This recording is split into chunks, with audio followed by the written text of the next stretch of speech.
시편 40편은 여러분이 잘 아는 다윗이 쓴 시입니다. 40편 맨 앞에 머리말에 보면 영장으로 한 노래 이런 말이 있는데, 이거는 일종의 지휘자를 가리키는 말입니다. 그 지휘자로 하여금 그것을 가지고 곡을 짓거나 음악을 만들려고 지은 시다 하는 뜻입니다. 시편 40편은 크게 두 가지 내용으로 되어 있습니다.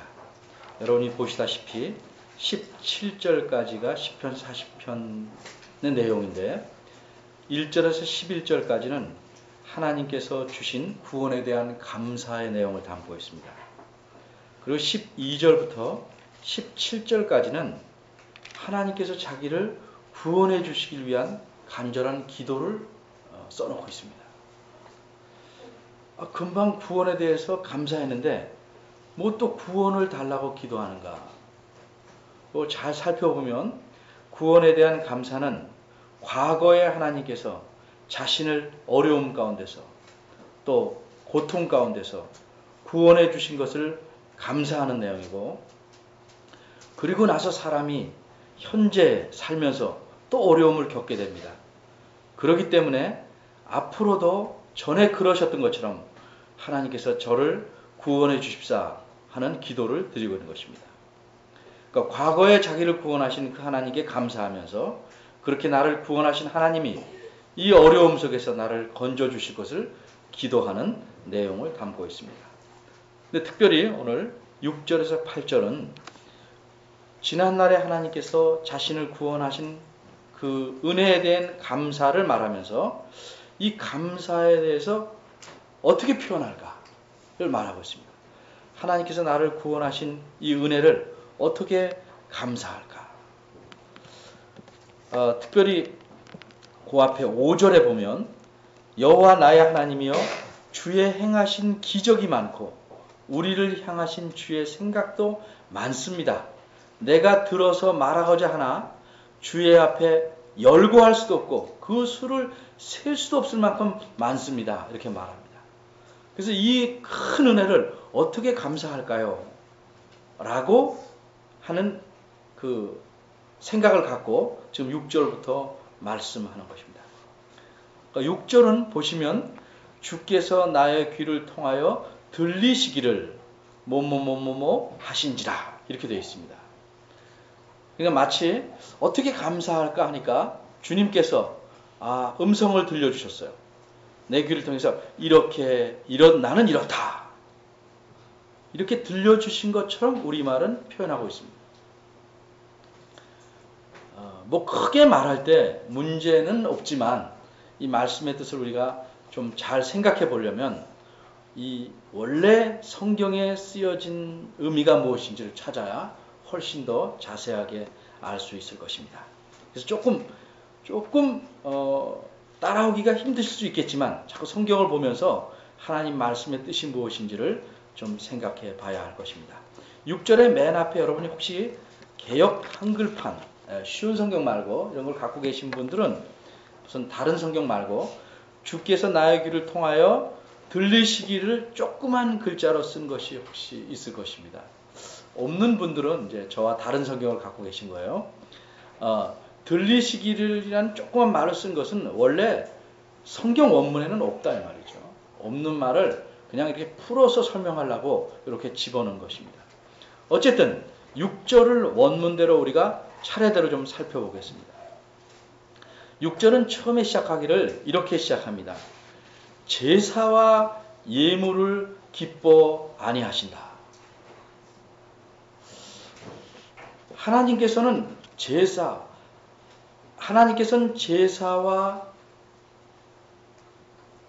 예물을 기뻐하지 아니하신다.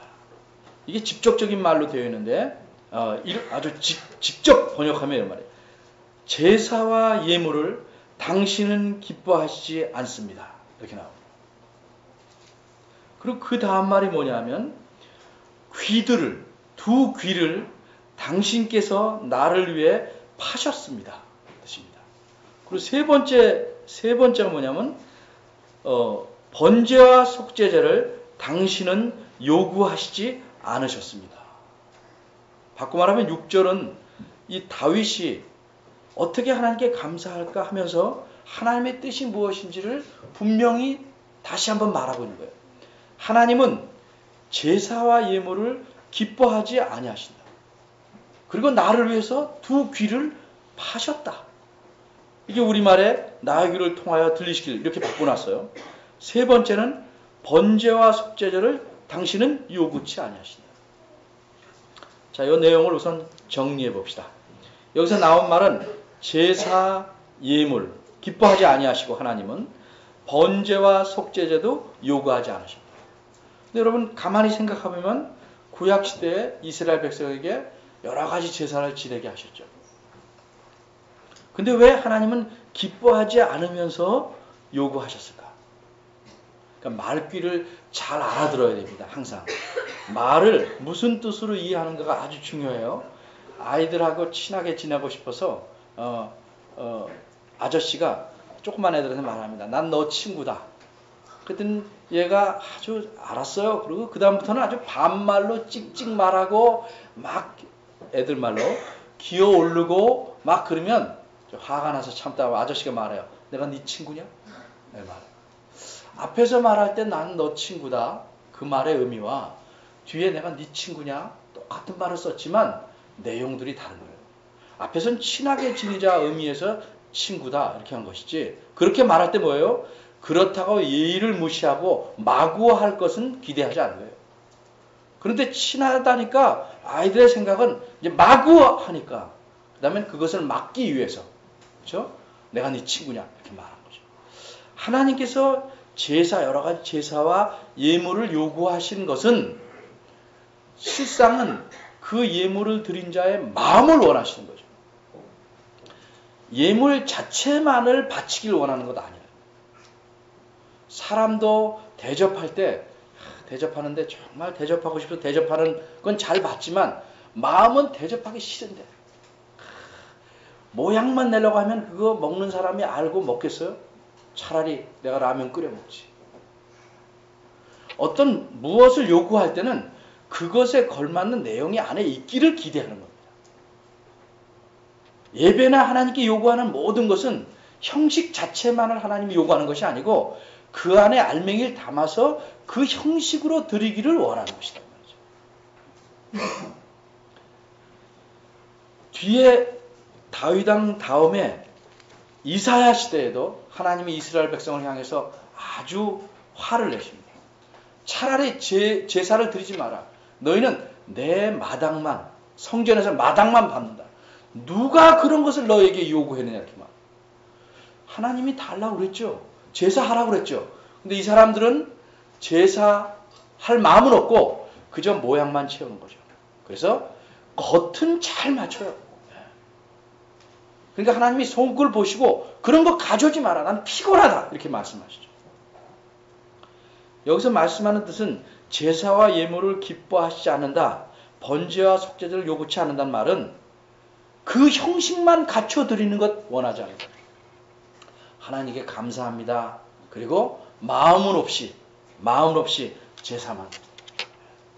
그러니까 의례적으로 고맙습니다. 그리고 의례적으로 카드만 보내는 거예요. 대접 잘 받았어. 카드만 쓰고 보내는 거예요. 마음은 하나도 안 담겼어요. 그런 거 기뻐하겠네요. 예를 들어서 전 크리스마스 때 카드들이 오면 일단 열어보고 바로 버릴 것과 놔둘 걸 구별합니다. 특별히 어떤 기관에서 온 것도 늘 그걸 살펴봅니다. 최소한 많은 사람에게 기관장이 보낼 때 자기가 그 사람을 내용은 일일이 못 써도 자기가 친필로 사인은 하고 보내야죠. 요새는 약어서 친필을 다시 프린트해서 보내요. 그러면 바로 버립니다. 바로 버려요. 의미가 없어요. 최소한 자기 글씨를 써서 친필로 써서 보낼 만큼 마음은 실어요. 선교 편지도 마찬가지예요. 선교 편지도 여러 장 보내려니까 수백 장 보내려니까 일일이 못 써요. 그러나 자기 이름은 또박또박 써서 보낼 만큼은 돼야 될 거예요. 인쇄해 온 것은 다 버립니다. 여러분들에게 혹 말씀드려요. 청첩장도 앞으로 보낼 때 자기 이름 하나는 써서 보내는 것이 그래도 마음을 담은 표시가 아닐까 이렇게 생각합니다. 형식만 가지고 그 형식을 요구했다고 해서 내용은 없는 겉딱지만 가지고는 하나님이 원치 않으신다는 것을 이 시인은 다윗은 잘 알았습니다. 여기 제사, 예물, 번제, 속죄제 이것은 하나님이 요구하시는 예물, 제사를 통틀어서 하는 말이라고 이해하시면 될 겁니다. 하나님이 요구하시는 모든 제사, 제도의 형식만으로는 하나님 기뻐하지 않아요. 그럼 하나님은 도대체 무엇을 기뻐하고 무엇을 요구하는 것일까? 이 말이 참 어려운 말이에요. 예. 뭐라고 표현하냐면 묘하게 표현하기 때문에요. 이게 우리말 순서와 달리 제사와 예물을 기뻐하지 아니하시고 그 사이에다가 내 두 귀를 당신께서 파셨습니다. 이렇게 되어 있습니다. 그러니까 바꿔 말하면 뭐예요? 제사, 예물, 번제, 속죄를 원하지 않은데 내 귀를 파셨다. 이게 무슨 뜻일까요? 우선 아주 매력적인 해석인데 이것이 옳지 않은 것부터 소개합니다. 왜냐하면 그 말을 듣고 쏙 넘어갈 수 있으니까 좀 그런 잘못된 것 하나 소개하고 이 뜻을 설명하려고 합니다.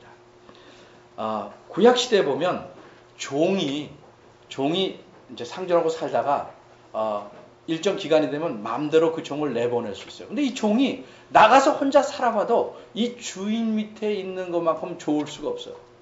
그래서 나는 여기서 계속 살겠습니다. 계속 내가 종으로 살겠습니다. 이렇게 원할 때는 주인이 그 사람을 문으로 데려가서 귀에다가 송곳으로 구멍을 뚫습니다. 그러면 그것으로 그 종은 그 집에 영원히 대대로 종이 됩니다.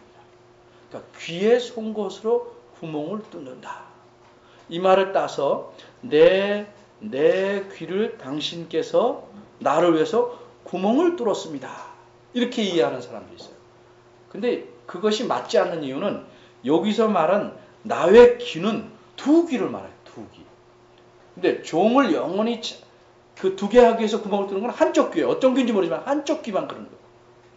그리고 구멍을 뚫는다는 말에 쓰인 용어와 여기서 쓴 말이 좀 달라요. 그때는 뚫는다는 의미고 여기서는 굳이 말하면 구멍을 판다는 거예요. 이건 무슨 얘기냐면 하나님께서 귀를 만들어 주셨다는 거죠. 이 얼굴에다가 마치 조각처럼 이렇게 파서 귀 구멍을 파고 여기다 귀를 이렇게 붙여줬다는 거죠. 귀에 구멍이 있잖아요. 귀 겉딱지만 이렇게 달면 그 귀는 아무 의미가 없죠. 구멍을 파서 귀를 만들어준 거죠. 이거는 우리가 이걸 귀라고 그러지만 실제 귀는 이 안에서 기능을 하는 거죠. 이건 소리를 모으는 이렇게 역할을 하는 것 뿐이잖아요. 그러니까 나를 위해서 내 두 귀를 파 주셨습니다 하는 말은 내게 귀를 만들어 주셨습니다는 뜻이에요. 나의 구멍에 송곳으로 뚫어서 종으로 삼았습니다는 뜻이 아니고 귀를 만들어 주셨습니다. 그러면 하나님께서 왜 귀를 만들어 주셨을까? 우리가 이제 일상생활에서 늘 쓰는 말인데, 야, 너 그 이 많은 일을 어떻게 했니? 그러면 저 힘센 사람이 손을 좀 빌려줬지. 이렇게 말해요. 그러면 그 힘센 사람이 손을 어떻게 빌려줘요? 딱 잘라서 이 가져가. 그리고 다시 가져와 붙이게. 이렇게 쓰지 않죠. 손을 빌려줬다는 말은 뭐예요? 나한테 내 일을 도와줬다는 거죠. 귀를 팠다. 왜 손을 빌려줬다는 도움을 줬다는 귀를 팠다는 건 뭐예요? 잘 듣고 그 들은 말대로 행하도록 하셨다는 뜻이에요. 그래서 성경 다른 곳에서는 내 귀를 여셔서 깨닫게 하시고 행하게 하셨다 하는 표현들이 여러 곳에 나와요. 그러니까 바꿔 말하면 이런 뜻입니다. 하나님은 내가 감사의 예물을 드리는 것을 무엇을 원하는가? 무슨 제사로서 형식만 갖춘 게 아니고 귀를 파주셨으니까 하나님의 뜻을 잘 듣고 그 말씀에 순종하기를 원하신다로 이해하는 겁니다. 하나님이 정말 원하는 감사의 제물은 무슨 모양을 내서 뭘 갖다 바치는 게 아니고 하나님 말씀을 잘 듣고 순종하는 거예요. 그걸 원하시는구나. 그렇게 이해하니까 7절에 뭐라고 그랬어요? 그러자 이 말이에요. 그때는 그러자. 그렇게 이해하자 내가 말하기를 바로 말했어요. 우리말에 빠진데 보십시오. 제가 왔나이다가 아니라 어디 갔다 온 게 아니고 여기 있습니다. 제가 여기 있습니다. 이렇게 말했어요. 내가 순종할 준비를 다하고 여기 있습니다. 저에게 무엇이든지 시키시옵소서. 제가 하겠나이다. 하는 순종의 자세를 가리킵니다. 8절에 보면 그러니까 그 말이 잘 드러나죠. 나의 하나님이여 내가 주의 뜻 행하기를 참 즐기오니 말씀만 하옵소서. 내가 순종하겠나이다. 주의 뜻이 뭔지 보고 알아서 하라고요? 찾아보고 이게 아니고 그 다음 뭐라 그래요? 그 주의 법이 내 마음에 있습니다. 주의 법이 뭔지 내가 잘 알고 그 말씀에 대해서 익히 능숙하게 순종할 준비가 다 됐습니다. 주님께 순종하기 위해서 여기 있나이다. 저에게 일을 시키시옵소서. 뭐든지 말씀하옵소서. 내가 순종하겠나이다. 이것이 감사의 반응이다. 제물이다 알았다. 7절 중간에 보면 이런 말씀 있죠. 나를 가리켜 기록한 것이 두루마리 책에 있나이다. 이런 말이 있어요. 이것은 이런 말이에요. 내게 대해 기록한 것이 두루마리 책. 두루마리 책이 뭐냐면 책이 지금처럼 종이가 아니고 이렇게 두루마리로 된 책이에요. 그 뒤에 보면 주의 법, 주의 율법. 그러니까 아마 이거는 율법책. 성경 구약의 앞에 율법책. 어떤 분은 좀 넓게도 생각하지만 하나님 말씀을 기록한 책. 근데 내게 대해서 기록한 것이 뭐냐? 그 뜻이죠. 내게 대해서 기록한 것이 뭐냐? 이 성경 이게 왕이 하는 말이에요. 지금 다윗 왕이 내게 대해 기록한 것이 주의 율법책에 있습니다. 이 말 뜻을 알기 위해서 우리가 한 군데를 좀 생각해 봐야겠습니다. 열왕기와 22장 13절에 보면 601쪽입니다. 이스라엘 왕 중에 그러니까 엄밀히 말하면 유다 왕 중에 요시아라는 왕이 있어요. 이 왕이 참 하나님을 위해서 바른 일을 행하려고 해서 우선 이렇게 아주 하나님께 제대로 예배를 안 드려가지고 망가진 성전을 수리합니다. 그때 수리하다가 율법책을 발견합니다. 그리고 율법책을 발견하고 뭘 깨달았냐면 아하! 우리가 이렇게 하나님의 노여움을 받고 진노를 받는 것은 바로 이 문제 때문이었다라고 합니다. 그래서 601쪽에 보면 이렇게 말하고 있죠. 네, 여러분 찾으셨죠? 601쪽. 너희는 가서 13절입니다. 나와 백성과 온 유다를 위하여 이 발견한 책의 말씀에 대해 여호와께 물으라. 우리 조상들이 이 책의 말씀을 듣지 아니하며 이 책에 우리를 위해서 기록된 모든 것을 준행치 아니하였으므로 여호와께서 우리에게 발하신 진노가 크다. 성경책에는 하나님의 백성은 어찌 살아야 된다. 그러면 하나님의 복을 받고 어찌 살면 하나님의 진노를 받는다. 이렇게 기록되어 있다 이 말이죠. 이렇게 기록된 것을 준행치 아니함으로 우리가 진노를 받았다라고 말합니다. 같은 용법이에요. 이 성경책에 나에 대해서 기록한 것이 이 두루마리 책에 있다. 두루마리 된 이 책 안에 있다. 이게 무엇일까? 이게 왕입니다. 그래서 우리 289쪽으로 가봅시다. 예를 하나 드는 거예요. 289정에 가면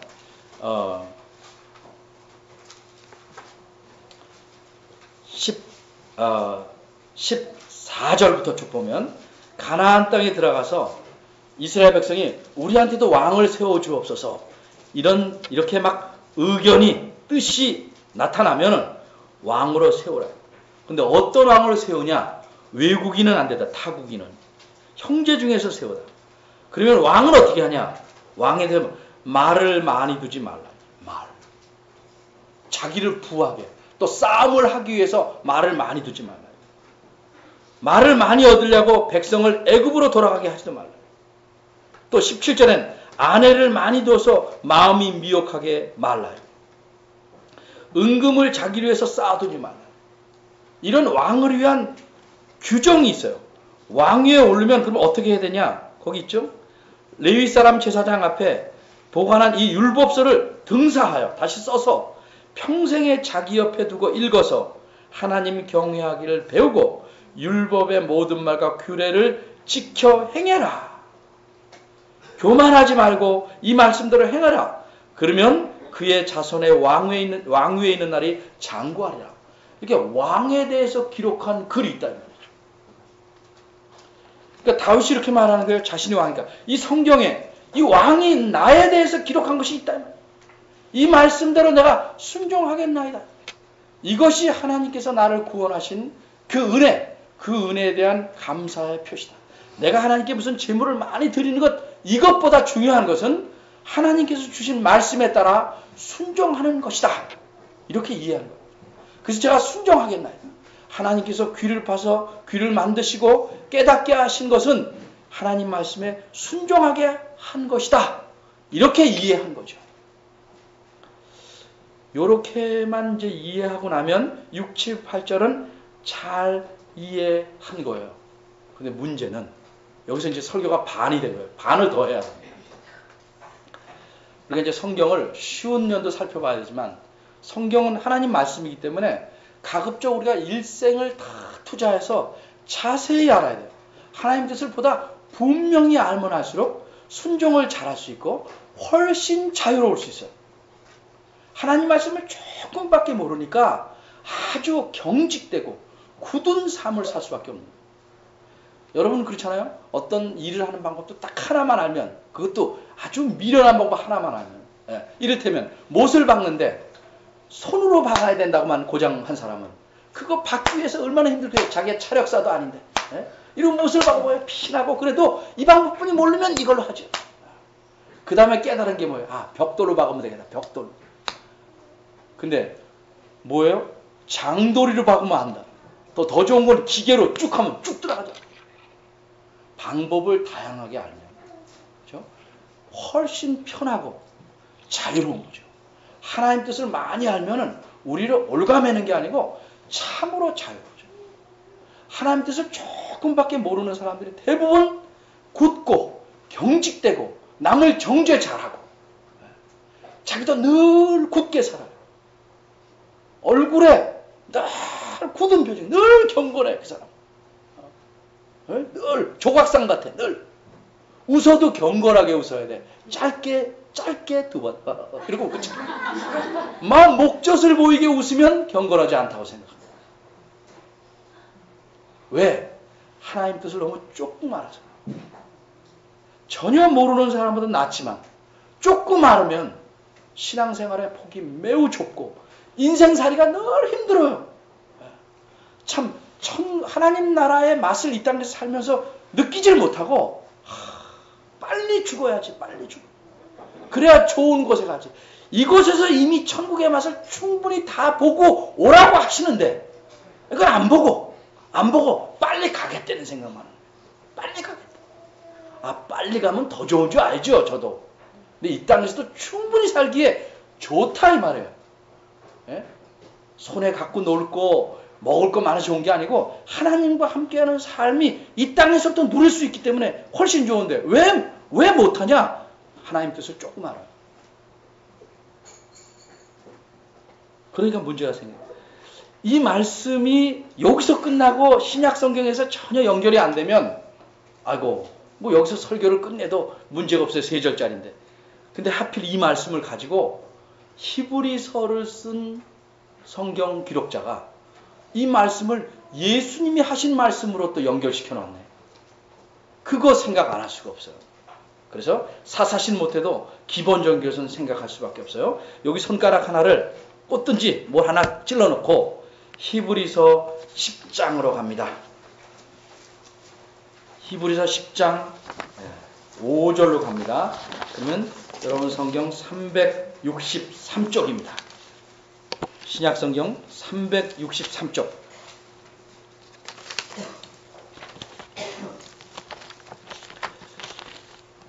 363쪽에 가면 이런 말씀 있죠. 10장 5절에 그러므로 세상에 임하실 때 누가? 예수님께서 이 세상에 오실 때 가라사대 이렇게 말씀하셨다는 거죠. 그리고 지금 우리가 읽은 시편 40편 6절 7절 8절에 해당된 내용을 누가 하신 말씀이라고 그래요? 예수님이 하신 말씀으로 기록하고 있어요. 아까 분명히 다윗이 그건 말한 건데 예수님이 하신 걸로 생각합니다. 자, 그 말은 조금 이따 이제 설명을 하고, 그런데 왜 예수님이 이런 말씀을 하셨는가? 4절 먼저 봐요. 4절. 이는 황소와 염소의 피가, 제사 드릴 때 죄를 지면 황소나 염소를 죽이죠. 그래서 그 피를 드리잖아요. 예. 그것이 능히 죄를 없이 하지 못한다. 제가 좀 벗고 하겠습니다.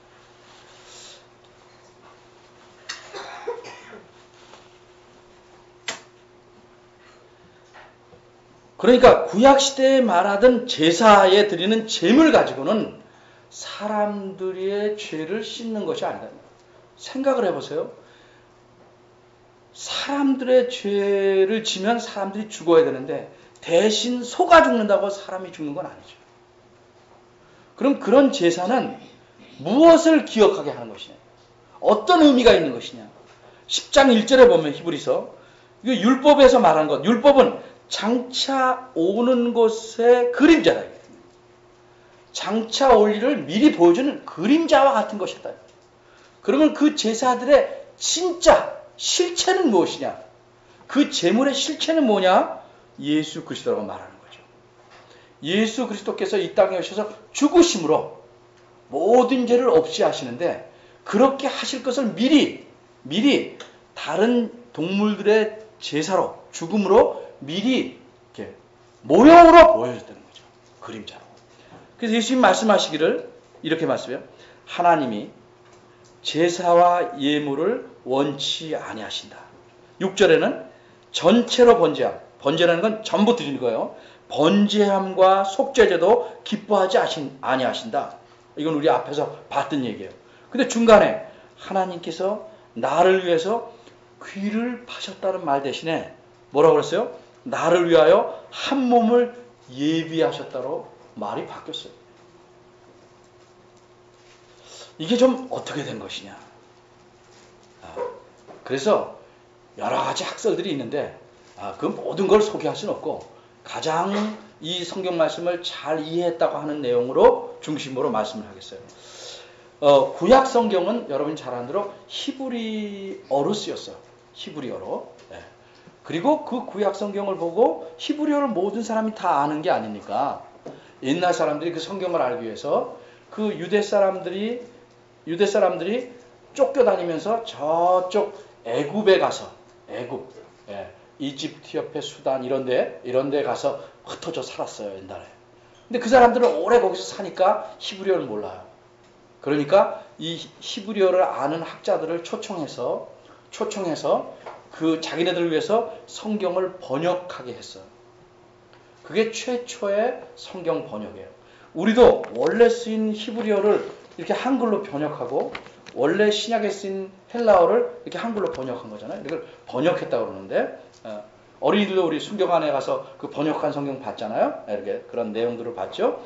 그러니까 그렇게 기록해서 처음 히브리어를 헬라어, 그들이 아는 그리스 말로 바꿔놨어요. 이렇게 한 유대인들의 그 번역한 사람들이 약 70명이라고 그래요. 전설은 이제 여러 가지 재미난 게 있는데 한 70명이라고 그러는데, 이 70명이 된 사람의 수를 따서 처음 번역한 헬라어 성경을 70인경이라고 해요. 70사람이 번역한 성경, 70인경 이렇게 표현합니다. 근데 이 70인경이 이 말씀, 히브리 성경 아까 시편 40편 6절을 번역할 때 그냥 그대로 나를 위해서 두 귀를 하나님이 파셨나이다 라고 바로 그대로 번역하지 않았다는 말이죠. 그걸 풀어 설명한 거죠. 아까 제가 말한 대로 어떤 사람이 내게 손 좀 빌려달라고 했다. 그거를 다른 사람이 이해하기 위해서 뭐라고 하겠어요? 그대로 할 수도 있지만 그 사람이 나한테 도움을 청했다. 이렇게 말하면 뭘로 바뀐 거예요? 손이 도움으로 바뀐 거죠. 이해되시죠? 그렇게 잘 풀어서 설명했다는 거죠. 자, 그럼 그런 설명이 어떻게 가능하겠는가? 하나님께서 두 귀를 파실 때, 귀를 만들어 주실 때 얼굴도 없고 몸도 없는데 귀만 딸랑 붙여놓은 거 아니시죠?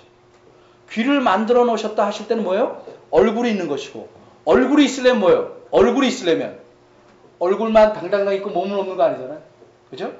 얼굴이 있으려면 뭐예요? 몸이 있는 것을 전제하는 거죠.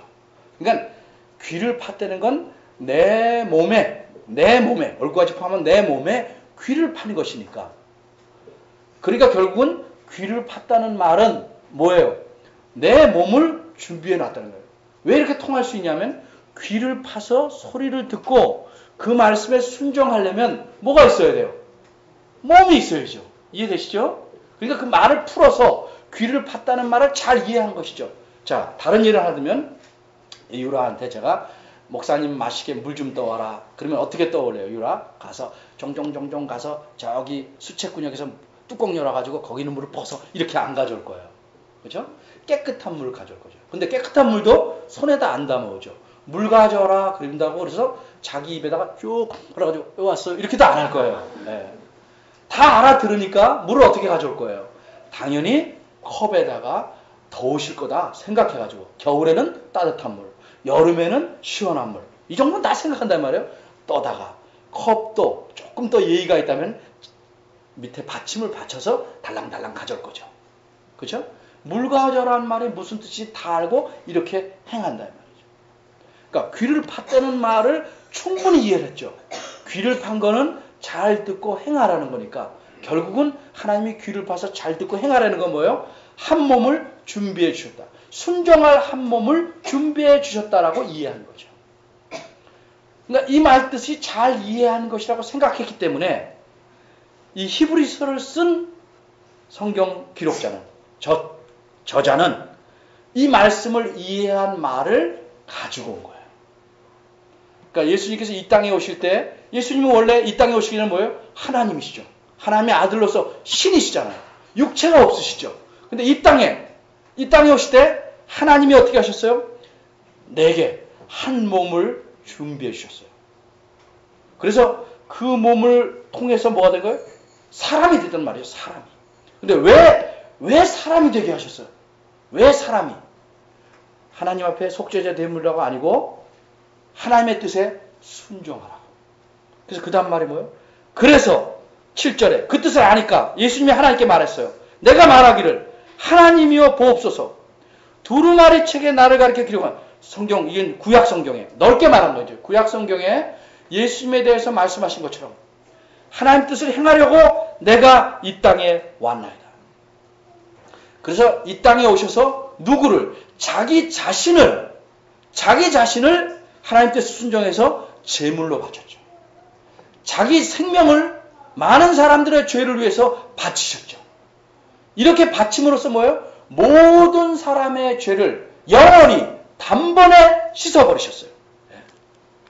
그래서 9장 26절에 이렇게 말해요. 그리하면 그가 세상을 창조할 때부터 자주 고난을 받았어야 할 것이로다. 이제 자기를 단번에 제사로 드려 죄를 없게 하시려고 세상 끝에 나타나셨다. 그렇게 들으니까 자 쉽게 말해서 여러분 우리 길에 가다 보면 이런 거 있죠. 모델하우스가 있어요. 아파트. 근데 분양이 다 되면 그건 놔두지 않아요. 이렇게 들여다보면 그냥 놔두고 살면 좋은데 근데 절대 그거 다 철거합니다. 보니까 다 없어요. 진짜로 분양 다 했으면 그 모델하우스는 다 치워버린단 말이죠. 이제껏 예수님이 오셔서 이루실 것을 미리 그림자로 보여준 구약시대의 모든 동물 제사는 그래서 어떻게 되는 거예요? 진짜 오셔서 하나님의 아들로서 사람이 되셔서 예수님이 자신의 몸을 제사로 드리니까 이제껏 했던 모든 것을 가르치는 것들은 다 끝난 거예요. 그래서 8절에 뭐라고 설명해요? 위에서 말씀하신 바와 같이 제사와 예물과 전체로 번제함과 속죄는 하나님이 원치도 않고 기뻐하지도 아니하신다. 그것에 어떤 의미가 있는 게 아니고 그건 앞으로 올 좋은 것에 그림자였단 말이죠. 그건 다 율법에 따라 드리는 것이었는데 그 후에 예수님이 말씀하는 거예요. 보시옵소서 하나님, 내가 하나님 뜻을 행하러 왔나이다. 내가 이제 행하니까 첫 번째 것은 없어지는 거예요. 구약시대의 동물제사는 다 없어지는 거예요. 이제 완전하게 들으셨으니까. 그래서 우리는 여기서 지금 오리 잡거나 닭 잡거나 뭐 소 잡거나 그러지 않아요. 그래서 이 하나님의 뜻을 좇아 예수 그리스도께서 자신의 몸을 단번에 제물로 드림으로써 말미암아 우리가 거룩함을 얻었다. 구약시대는 동물을 잡아들여서 우리가 깨끗해지고 하나님께 나아갈 수 있는 거룩함을 얻었는데, 이제는 그게 아니고 진짜 참껏 예수 그리스도가 자신의 몸을 들이심으로써 우리가 죄를 다 용서함 받고 그를 믿는 자는 하나님 앞에 나아감을 입었다는 사실이에요. 그러니까 옛날의 제사는 다 없어지고 이제 예수님을 믿는 그 안에서 하나님께 나아감을 입었다 하는 이 사실을 말하는데, 지금 시편 40편 6절과 8절을 예수님이 하신 말씀으로 연결시켰다는 거죠. 그러면 정리해 봅시다.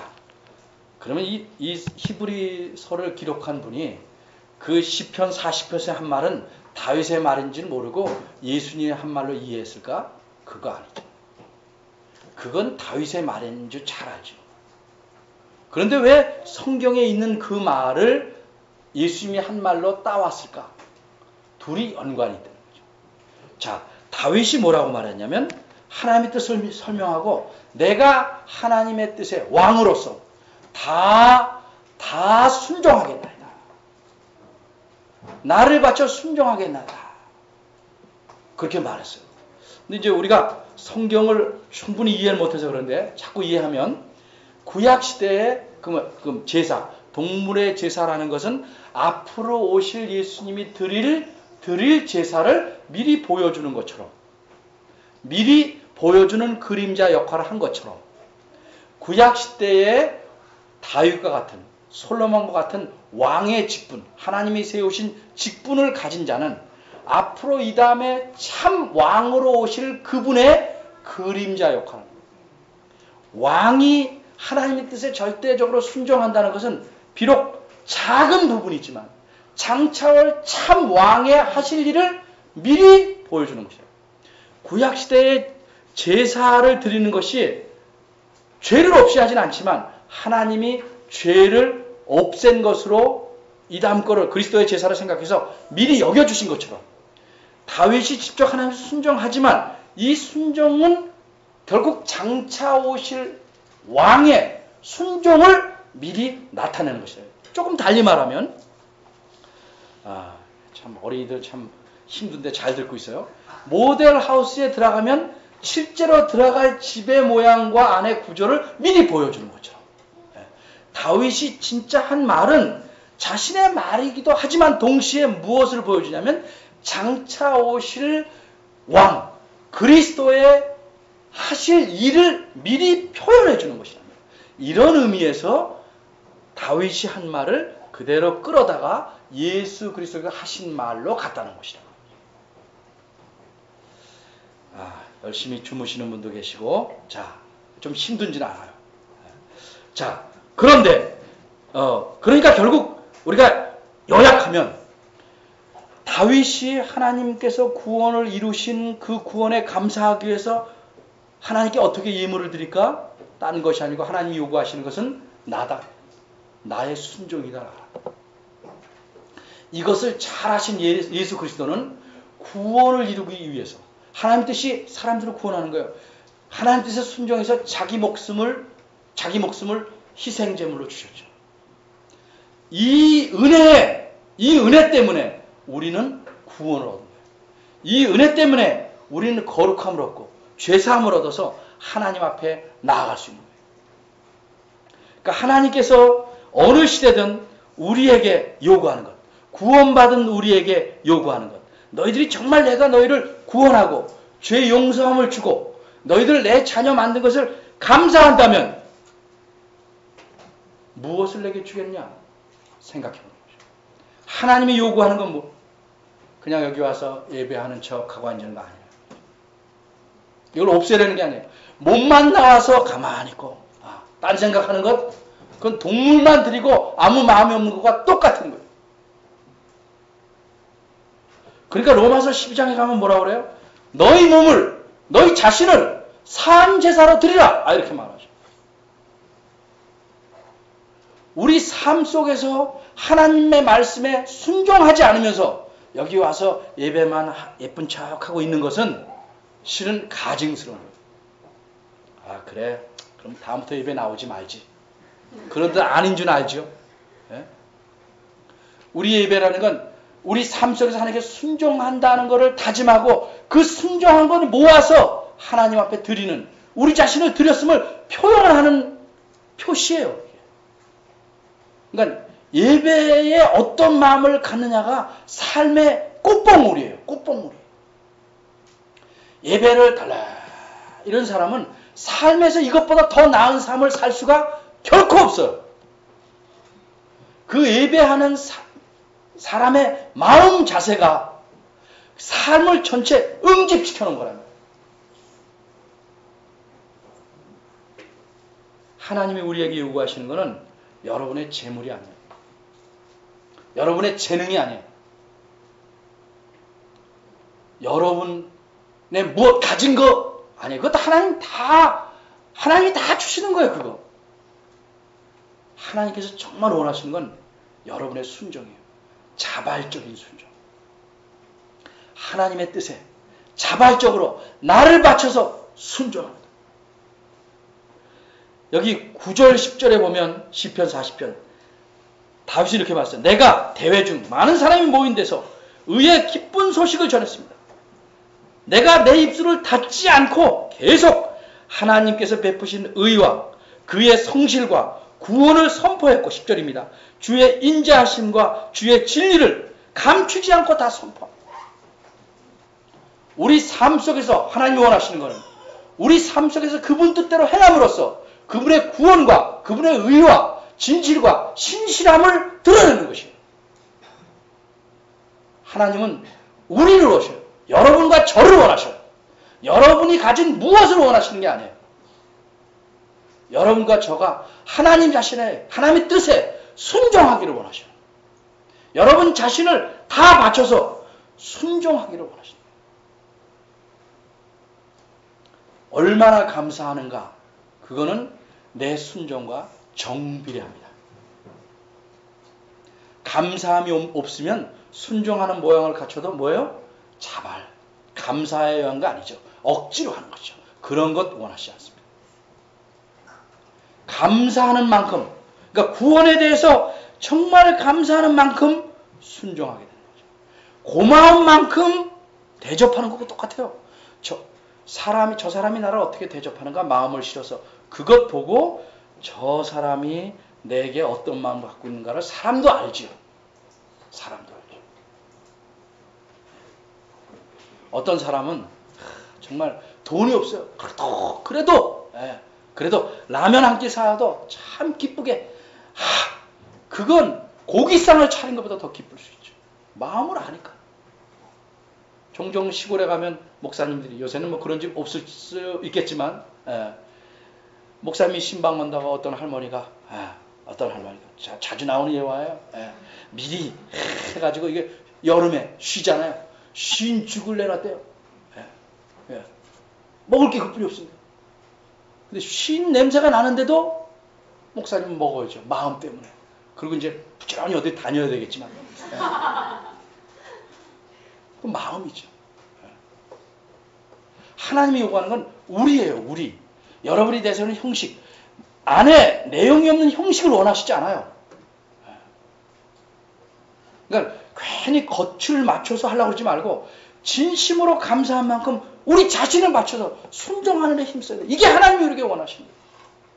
여러분 마음속에 생각해 보세요. 내가 하나님께 베푸신 그 인자하심과 구원에 그 사랑에 얼마만큼 감사하는가. 그 감사에 내가 어떻게 반응하는가. 내가 정말 그분에게 나를 바쳐 순종하고 있는가. 하나님 우리에게 무엇을 원하실까? 기도하겠습니다. 하나님 아버지, 우리가 성경 말씀, 하나님 말씀을 잘 알지 못해서 감사도 적고 이 감사함을 엉뚱한 방향으로 표현하지 않도록 지혜를 주시옵소서.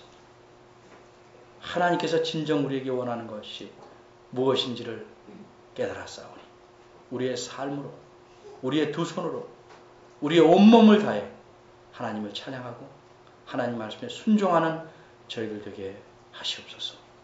이 은혜를 모든 사람에게 고루 주시고 이 받은 은혜에 기쁨으로 반응할 줄 아는 저희들 되게 하시옵소서. 예수님의 이름으로 기도합니다. 아멘. 다 같이 일어나셔서 성령